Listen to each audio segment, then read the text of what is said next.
जय श्री राधे, जय श्री कृष्ण। मंदिर श्री बंसी वाले महात्मा यूट्यूब चैनल अम्बाला शहर की ओर से हम आप सबका हार्दिक अभिनंदन करते हैं।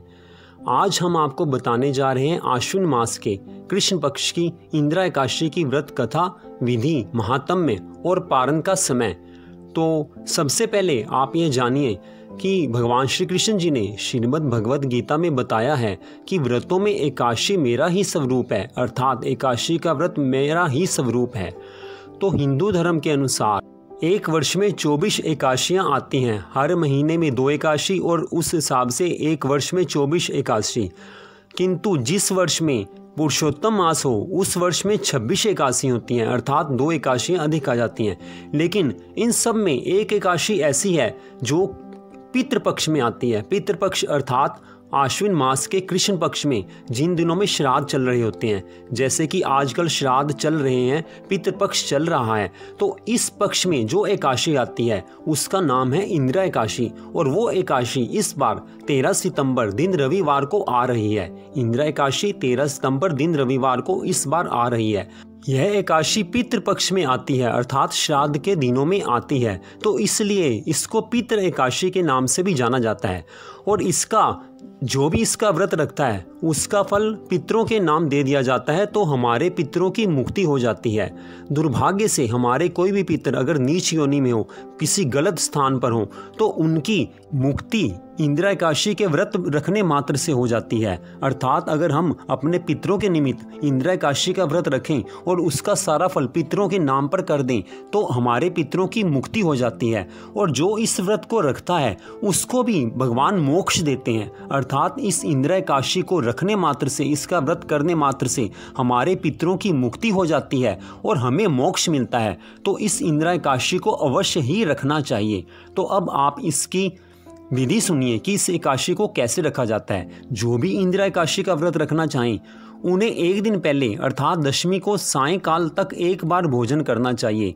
दशमी तिथि को सायंकाल तक एक बार भोजन करना चाहिए और सायंकाल के बाद भोजन नहीं करना चाहिए। सायंकाल के बाद केवल फल का प्रसाद, फल खाए जा सकते हैं, लेकिन भोजन सायंकाल तक एक बार करना चाहिए। और अगले दिन इंदिरा एकादशी के दिन, यानी कि इस बार जो रविवार को इंदिरा एकादशी आ रही है, उस दिन सुबह जल्दी उठकर अर्थात सूर्य के निकलने से पहले उठकर शुद्ध मन से स्नान करना चाहिए। उसके बाद साफ सुथरे वस्त्र डालकर भगवान श्री हरि विष्णु जी के सामने है प्रार्थना करनी चाहिए कि हे मेरे भगवान, हे मेरे प्रभु, मैं आपकी खुशी के लिए और अपने पितरों के निमित्त आज इंदिरा एकादशी का व्रत रखने जा रहा हूँ। कृपया आप मेरे व्रत को सफल बनाएं। अगर आपकी कृपा होगी तो यह व्रत अवश्य सफल होगा।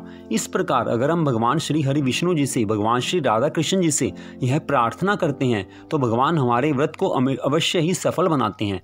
तो इस प्रकार भगवान से प्रार्थना करने के बाद भगवान श्री हरि विष्णु जी की पूजा करनी चाहिए। और भगवान की पूजा में तुलसी जी की पूजा भी अवश्य की जाती है। तुलसी के पत्रों को भगवान जी के श्री चरणों में चढ़ाया जाता है, तो यह आपको अवश्य करना चाहिए। तुलसी जी की पूजा अवश्य करनी चाहिए। उसके बाद भगवान श्री हरि विष्णु जी की सच्चे मन से आराधना पूजा करनी चाहिए और भगवान श्री हरि विष्णु स्वरूप शालिग्राम शिला का भी उस दिन सच्चे मन से पूजन करना चाहिए, आराधना करनी चाहिए। इस प्रकार भगवान श्री हरि विष्णु बड़े प्रसन्न होते हैं और अपने भक्तों को मनोवांछित वर देते हैं और हमारे पितरों की सद्गति होती है। तो इस प्रकार पूजा करने के उपरांत कुछ लोग तो निराहार उस दिन व्रत रखते हैं, अर्थात उस दिन कुछ नहीं खाते। तो जो निराहार व्रत ना रख सकें उनको यह चाहिए कि दिन में फल को 1 या 2 बार आप फल का आहार कर सकते हैं। जो निराहार ना रह सकें तो दिन में 1 या 2 बार आप फल का आहार कर सकते हैं, वो भी भगवान को भोग लगाकर। तो उसके बाद आता है कि इस दिन भगवान श्री हरि विष्णु जी के नामों का, भगवान श्री कृष्ण के नामों का ज़्यादा से ज़्यादा जाप होना चाहिए। जितने नाम भगवान के हम उस दिन लेते हैं उतना ही भगवान हम पर कृपा करते हैं। तो इस दिन रात्रि में, एकादशी के दिन, इंदिरा एकादशी के दिन रात्रि में भगवान के लिए जागरण करना चाहिए।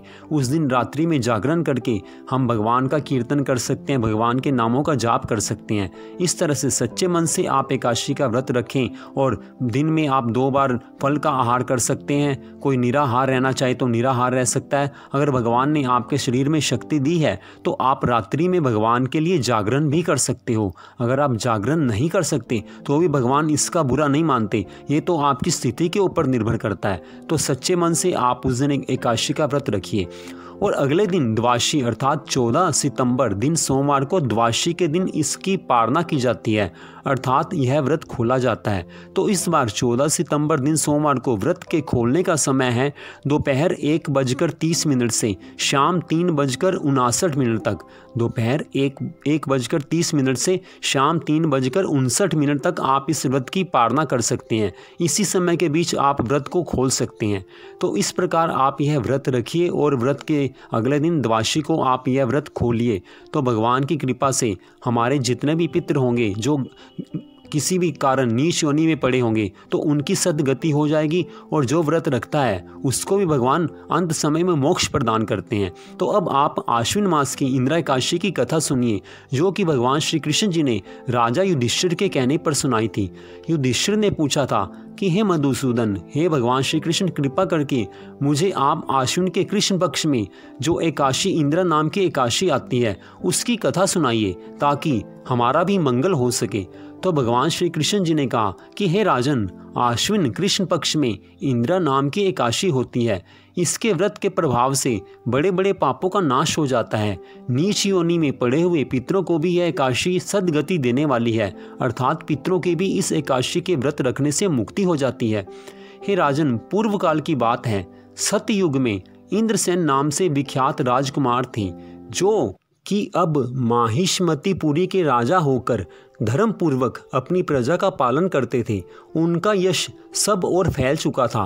राजा इंद्रसेन भगवान श्री हरि विष्णु जी की भक्ति में तत्पर होकर गोविंद के मोक्षदायक नामों का जप करते हुए समय व्यतीत करते थे और विधि पूर्वक अध्यात्म तत्व के चिंतन में संलग्न रहते थे। एक दिन राजा राजसभा में सुखपूर्वक बैठे हुए थे। इतने में ही देवऋषि नारद आकाश से उतरकर वहां पर आए और उन्हें आया देखकर राजा हाथ जोड़कर खड़े हो गए और विधि पूर्वक उनकी पूजा करके उन्हें आसन पर बिठाया। इसके बाद वे इस प्रकार बोले कि हे देवऋषि नारद जी, हे मुनि श्रेष्ठ, आपकी कृपा से मेरी सर्वथा कुशल है। आज आपके दर्शन से मेरी संपूर्ण यज्ञ क्रियाएं सफल हो गई। हे देवऋषि नारद, आपके आगमन का कारण बताकर मुझ पर कृपा करें। नारद जी ने कहा कि हे राजन, सुनो, मेरी बात तुम्हें आश्चर्य में डालने वाली है। मैं ब्रह्मलोक से यमलोक में आया था। वहां एक श्रेष्ठ आसन पर बैठा और यमराज ने मेरी भक्ति पूर्वक पूजा की। उस समय यमराज की सभा में मैंने तुम्हारे पिता को भी देखा था। वह व्रत भंग के दोष से वहां आए थे। राजन, उन्होंने तुमसे कहने के लिए एक संदेश दिया है, उसे सुनो। उन्होंने कहा है कि हे बेटा, मुझे इंदिरा के व्रत का पुण्य देकर स्वर्ग में भेजो। उनका यह संदेश लेकर मैं तुम्हारे पास आया हूँ। राजन, अपने पिता को स्वर्ग लोक की प्राप्ति कराने के लिए आप इंदिरा एकादशी का व्रत करो। तो उसी समय राजा ने पूछा कि हे भगवान, कृपा करके मेरे को इंदिरा का व्रत बताइए, इसकी कथा बताइए, इसके बारे में विस्तार पूर्वक बताइए। तो देवऋषि नारद जी ने कहा कि इंदिरा एकादशी का व्रत रखने मात्र से आपके पिता की सद्गति हो जाएगी और आपको भी इस जन्म में मृत्यु के उपरांत आपको मोक्ष मिलेगा। तो आप इंदिरा एकादशी का व्रत करो। उसके बाद देवऋषि नारद जी ने राजा इंद्रसेन को इंदिरा एकादशी की विधि बताई और उसकी सारी महिमा बताई और उसका महात्म्य बताया। तब राजा इंद्रसेन ने देवऋषि नारद जी को प्रणाम किया और देवऋषि नारद जी उसी समय अंतर ध्यान हो गए। तो राजा इंद्रसेन ने देवऋषि नारद जी की बताई हुई विधि से अपनी रानियों, पुत्रों और भाइयों सहित इंदिरा एकादशी का व्रत किया और इस व्रत के प्रभाव से जब यह व्रत पूरा हुआ तो आकाश से फूलों की वर्षा होने लगी। इंद्रसेन के पिता गरुड़ पर आरूढ़ होकर भगवान श्री विष्णु जी के धाम को चले गए और राजऋषि इंद्रसेन भी अकंटक राज्य का उपभोग करके अपने पुत्र को राज्य पर बिठाकर स्वयं स्वर्गलोक को गए। इस प्रकार भगवान श्री कृष्ण जी कहते हैं कि हे युधिष्ठिर, मैंने तुम्हारे सामने इंदिरा व्रत की कथा का वर्णन किया है। इसको पढ़ने और सुनने से मनुष्य सब पापों से मुक्त हो जाता है और उसके जो भी पितर किसी भी कारणवश किसी नीच योनि में पड़े हों तो पितरों की मुक्ति हो जाती है और जो भी कोई इस व्रत को रखता है उसको भी मोक्ष मिलता है। तो इस प्रकार भगवान श्री कृष्ण जी ने युधिष्ठिर महाराज को इंदिरा एकादशी की व्रत की विधि, कथा सब कुछ बताया था। तो भगवान ने स्पष्ट कहा है कि जो कोई इंद्र एकादशी का व्रत रखता है उसके पितर अगर किसी कारण से नीच योनि में पड़े हों तो उनकी मुक्ति हो जाती है, व्रत रखने वाले की मुक्ति होती है। तो इस प्रकार हमें इस एकादशी का व्रत अवश्य रखना चाहिए। इंद्र एकादशी का व्रत हमें अपने पितरों के निमित्त अवश्य रखना चाहिए, क्योंकि पितरों के आशीर्वाद से ही हमारे घर में मंगल आता है। तो इस कारण यह व्रत अवश्य रखना चाहिए। तो यह सारी कथा आप मंदिर श्री बंसी वाले महात्मा YouTube चैनल अम्बाला शहर की ओर से सुन रहे थे। आशा है आप सबको इस कथा को सुनकर आनंद आया होगा।